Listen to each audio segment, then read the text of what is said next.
Minusvaloramos el románico palentino, pero creemos que es una pena perder esta oportunidad en dejar otras iglesias también muy importantes. Muchas gracias. El señor Ramírez del Río. Señoría, tiene la palabra. Muchas gracias, señor presidente. La opinión de mi grupo acerca de Bildu es de sobra conocida. Estamos de acuerdo con las palabras expresadas con el señor Eduardo Carazo. Sí, y no supondrá para nadie una sorpresa que les adelante nuestro voto negativo a esta PNL.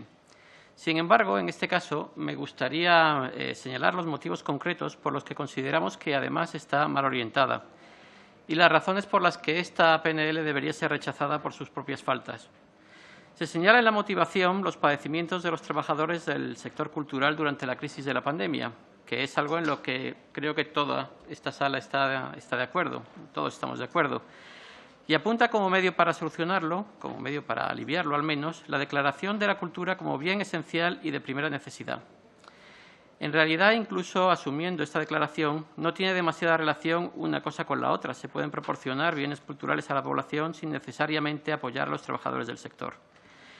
Estas ayudas se han vehiculado a través de los Reales Decretos 1732-2020, que en nuestra opinión no han conseguido, en modo alguno, ni siquiera el modesto objetivo que se proponían y que no son suficientes. Dentro de unas semanas pensamos que el Gobierno tendrá que venir con otro similar. Pero este tipo de planes sería efectivamente la vía para poder apoyar al sector, que ya digo, consideramos que se está realizando de manera defectuosa, pero esa sería la forma. Si buscan apoyar a esos trabajadores, traigan a esta comisión un plan más completo de apoyo a los trabajadores del sector, no esta declaración. Por otro lado, no se trata de apoyar una declaración vaga, pero bien intencionada, pero sin consecuencias. En caso de declarar bien de primera necesidad la cultura, tendría consecuencias jurídicas que no estoy nada seguro de que hayan considerado. Cuando en el confinamiento se pidió a la población que no saliera de casa más que para adquirir bienes de primera necesidad, lógicamente nos estábamos refiriendo a alimentos, a leche, a pan, en fin. Se estaba excluyendo y de manera obvia productos culturales, como ir al cine o al teatro. Si aprobáramos esta norma y hubiera otro confinamiento, no podríamos negar a nadie el adquirir esos bienes de tipo cultural.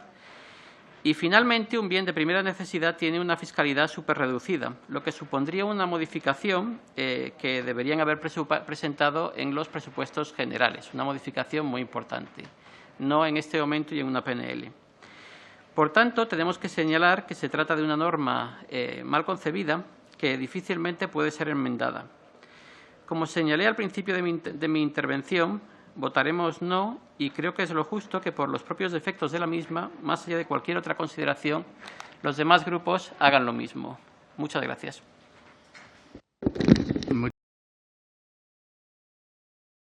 Borràs Pavón. Señoría, tiene la palabra.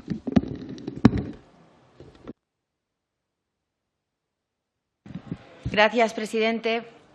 Buenos días, señorías. Nos presenta el Grupo Socialista esta proposición no de ley sobre la presencia de la mujer en los estamentos deportivos, que ya fue objeto de debate en la Comisión de Igualdad el 18 de noviembre y aprobada con el apoyo de todos los partidos menos Vox. Vemos que el Grupo Socialista, además de duplicar cargos y ministerios, también les gusta duplicar PNLs en las comisiones, es decir, hacernos perder el tiempo y horas de trabajo en temas que ya se han debatido y votado, en vez de estar dedicándonos a trabajar en otras tantas cuestiones pendientes por resolver. Otra duplicidad donde tirar el tiempo y recursos. En segundo lugar, entraré a valorar de nuevo la posición de nuestro grupo parlamentario sobre esta PNL, una PNL que articula preceptos como que, debido a la crisis económica o social en la que vivimos, los derechos de las mujeres se ponen en cuestión. ¿Quién cuestiona los derechos de las mujeres en España hoy en día, señorías? Aquí lo único que se cuestiona es la utilidad del Ministerio de Igualdad para los españoles, no para la ministra Montero. Ya lo sabemos, que sí que le es de gran utilidad para que todos paguemos los servicios de su niñera. Porque, claro, con los más de 14.000 euros mensuales que entran en el chalet de Galapagar, pues no les llega para pagar una niñera. Y ni qué decir tiene que desde este grupo parlamentario consideramos no importante, sino esencial que se preserve y garantice el acceso de la mujer en igualdad de condiciones a todo aquel deporte que libremente elegido cada mujer desee realizar. Pero es también esencial recordar algo que ningún otro grupo parlamentario, salvo Vox, recuerda, y es el significado real de la igualdad de condiciones, señorías. Y eso no versa sobre paridad, ni mucho menos sobre financiación millonaria de chiringuitos clientelares que no sirven para nada, salvo para justificar estudios inútiles sobre qué machista es un puente o qué machista es un semáforo. Señorías, cuando fabrican polémicas inexistentes para justificar discriminatorias normas paritarias, eso sí es faltar el respeto a las mujeres que sí que creemos en la igualdad real. ¿Saben qué? España ha caído 10 puestos en bienestar para las mujeres, no desde la llegada, desde la pandemia, como dicen ustedes, sino desde la llegada de este Gobierno, según el ranking elaborado por la Universidad de Georgetown y la Universidad de Oslo. ¿Han valorado ustedes la posibilidad de que quizá la menor práctica de ciertos deportes en las mujeres no sea fruto de estereotipos sociales, sino de gustos personales o incluso de conductas con bases biológicas? Diversos estudios han demostrado que los varones en la adolescencia están más atraídos por la actividad deportiva que las mujeres. Esta preferencia tiene una base biológica. En Vox creemos que hombres y mujeres somos iguales en derechos y deberes, pero creemos que eso no implica necesariamente que debamos ser iguales en gustos. Y no es una opinión de la diputada que les habla, sino una evidencia de origen biológico. Mujeres y hombres no somos iguales físicamente y las hormonas que regulan nuestras percepciones y sentimientos tampoco lo son. Negar las diferentes cualidades físicas y orientaciones de gusto entre hombres y mujeres en una supuesta batalla por la igualdad es mentir a los españoles y desde este grupo parlamentario no lo vamos a consentir. En definitiva, señorías, este grupo parlamentario votará no a la tramitación de esta PNL y ya acabo, señoría, porque se sustenta en conceptos discriminatorios, contrarios a la evidencia científica y por pretender un igualitarismo que de facto causa un gran perjuicio al mérito, a la capacidad y a la no discriminación por motivo de sexo amparado en el artículo 14 de la Constitución. Muchas gracias. Y gracias por el tiempo que me ha concedido. A continuación, intervienen para la defensa de sus enmiendas a la proposición por el Grupo Vox el señor Fernández Lomana. Don Rafael. Señor Lomana, ya le veo, señor Fernández Lomana. Señoría, tiene la palabra. Buenas tardes a todos. Gracias, señor presidente. Analizada la propuesta, indicar que desde el Grupo Parlamentario Vox consideramos que esta PNL tiene un cierto vacío de contenido específico. Pensamos que es una declaración de intenciones y no se aportan soluciones concretas y específicas sobre la materia a tratar, que para la inclusión del colectivo de personas discapacitadas es de gran importancia, tanto discapacidad psíquica como física. Además, la inclusión se debe materializar con una importante dotación económica. Le explico, señores del PSOE. La mayoría de las federaciones no cuenta con una sección específica de discapacidad. Esto significa que la planificación, dirección y ejecución de actividades deportivas para discapacitados no cuenta con titulados en CAFID ni con los TD3 especializados, que son los verdaderos especialistas en discapacidad, sino con fundaciones, que son entidades privadas que organizan este tipo de actividad. Como ejemplo de estos dos puntos, indicar que existe la Federación Española de Deportes con Discapacidad Física, en la que un discapacitado físico termina federándose cuando no puede hacerlo en la federación de su disciplina, ya que ésta no cuenta con la correspondiente sección de discapacidad a la cual hago alusión. Por ejemplo, en cambio, la Federación Española de Tenis, en este caso la Federación Madrileña, sí cuenta con una sección de discapacidad, cuya sección, además de proporcionar la formación, cuenta con el material necesario para la práctica deportiva, facilitando a las familias no realizar el desembolso, que les comento que sobra decir que el importe es muy elevado, para que puedan desarrollar los niños o las personas en la actividad física correspondiente.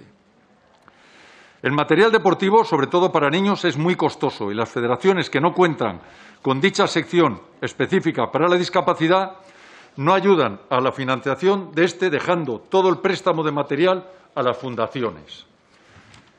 La propuesta de nuestro Grupo Parlamentario Vox, con el fin de aportar soluciones concretas y que realmente demandan este colectivo, y se lo puedo asegurar que lo demandan, y aquí debo insistir en el colectivo con discapacidad tanto física como psíquica, es la siguiente. Todas las federaciones deben contar con una sección de discapacidad. Dicha sección debe tener la capacidad suficiente para la cesión de material adaptado y así evitar que los padres de los niños estén como hasta ahora dependiendo de las fundaciones, que aunque hacen un muy buen trabajo, son entidades privadas que miran por su propio beneficio. A su vez, las federaciones deberán dar cobertura a todos los clubes deportivos que dependan de ellos, tanto a nivel de técnicos como a nivel de material. El Consejo Superior de Deportes ha de obligar a que todas sus federaciones cuenten con secciones de discapacidad. Esta es una propuesta, sí es una propuesta concreta y de inclusión, y debe contemplar tanto, como he dicho antes, la discapacidad física como psíquica. Ahora les voy a comentar una reflexión que me la ha permitido el padre de esta criatura hacer, de Iraide Rodríguez, una niña que sufre infarto medular y paraplegia axial. Tiene que ir terminando. Sí. Simplemente comentarle que esta niña ha sido la persona o la niña en Europa que a más temprana edad ha conseguido realizar esquí adaptado. Pues quiero que sepan que a su padre le costó la silla 7.500 euros, cuando unos esquís normales valen 200 euros. Aparte, está desarrollando, en este caso sí puede hacerlo en la Federación Madrileña de Tenis, la actividad de tenis adaptado. Y aquí, como sí tiene una sección adecuada a lo que ella hace, de discapacitados, pues cuenta con el material y con los técnicos. Yo le rogaría a todos los compañeros diputados que están aquí que valoren esta enmienda que hemos presentado porque sería de gran utilidad para todo este colectivo. Muchas gracias. La palabra. Gracias, presidente. Analizada la propuesta, compañeros del Partido Popular, lo que consideramos que en el punto 1 el término actividad esencial debe especificar a qué instalaciones deportivas y espacios para la práctica del deporte, así como a qué disciplinas y actividades se hace referencia. Por supuesto que la actividad física y deportiva como actividad esencial es vital. En eso creo que estamos todos de acuerdo. Pero vuelvo a repetir, hay que especificar, porque una vez más vemos que el Estado de las autonomías es un producto fallido, porque hay medidas contradictorias de una autonomía a otra.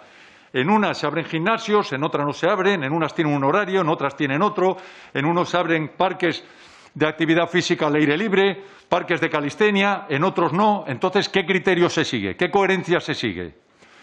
Porque le comento una cosa. En la Comunidad de Madrid se tenía que haber aplicado la actividad física y deportiva como una actividad esencial. O, por ejemplo, en el Ayuntamiento de Alicante, porque al final hay contradicción entre comunidad autónoma, gobierno, alcaldías, con lo cual es un caos total. Y claro que la actividad física y deportiva tiene que ser una actividad esencial, por supuesto que sí. La práctica del deporte en todas y cada una de las instalaciones donde se pueda practicar deporte, instalaciones deportivas, gimnasios, clubs de fines, parques de actividades al aire libre, parques de calistenia, colegios, actividades extraescolares, escuelas deportivas de los ayuntamientos, así como espacios libres al aire libre, siempre que se cumplan las medidas sanitarias, tanto de aforo como de normas de higiene.